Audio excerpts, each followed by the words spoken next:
ডিগ্রিতে আমরা 3 জন পাশ করেছি, তার মধ্যে আমি একটি মাত্র ছেলে। বিএসসিতে এই 1985 সালে আমি একজন মাত্র ছেলে পাশ করেছি। যা এরই মাঠে আজকে দাঁড়িয়ে আমি কথা বলতে পারি, নিজেকে গর্ববোধ করছি। আলহামদুলিল্লাহ।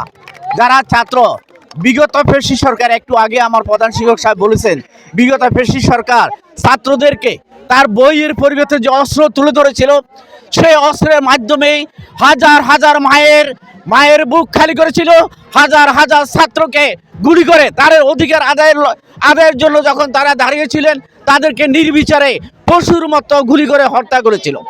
আর সেই ছাত্ররা নতুনভাবে সেই 5 তারিখে, 5 আগস্টে তারা আবার বাংলাদেশে নতুনভাবে স্বাধীন করেছে। আজ তাদের যেই আনন্দ, আমরা সে আনন্দকে উপভোগ করতে আসছি। তারা যে বইমেলা করেছে, আমরা এই বইমেলায় তাদেরকে স্বাগত জানাচ্ছি। আমাদের ছাত্ররা বই পড়বে, বই শিখবে, তারা বইতে আনন্দ পাবে, এটাই স্বাভাবিক। কিন্তু তাদের পরিবর্তে যে বিভীষিকাময় দীর্ঘ 17 বছর আমাদের বাংলাদেশে যে নির্যাতন ছিল, যেভাবে আনাগর ছিল, পৃথিবীর সৃষ্টি লগ্নেও বাংলাদেশে এইভাবে আনাগর হয় নাই। এই পেশি সরকার আমাদের এই আনাগর করে আমাদের হাজার হাজার লক্ষ লক্ষ মা বোনের কারো বাবা, কারো ভাই, কারো স্বামী, কারো ছেলে, এইভাবে তাদেরকে হত্যা করে আয়না করে তাদের লাশটাকে গুম করে দিয়েছিল। আমরা ধন্যবাদ জানাচ্ছি তাদেরকে।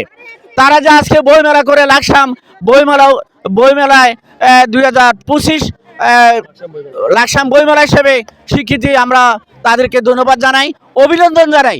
ভবিষ্যতে যেন এইভাবে এই প্রচলিত প্রথাটা যেন সবাই থাকে। আমি আশা করব বাংলাদেশের লাকসামের যতগুলো স্কুল, কলেজ, মাদ্রাসা আছে, তারাও আজকে লাকসাম সরকারি পাইলট উচ্চ বিদ্যালয়ের মতো এখানে মাঠে এসে তাদেরকে উৎসাহ দিবেন, এই আশাবাদ ব্যক্ত করে আমি আমার বক্তব্য শেষ করছি। আসসালামু আলাইকুম।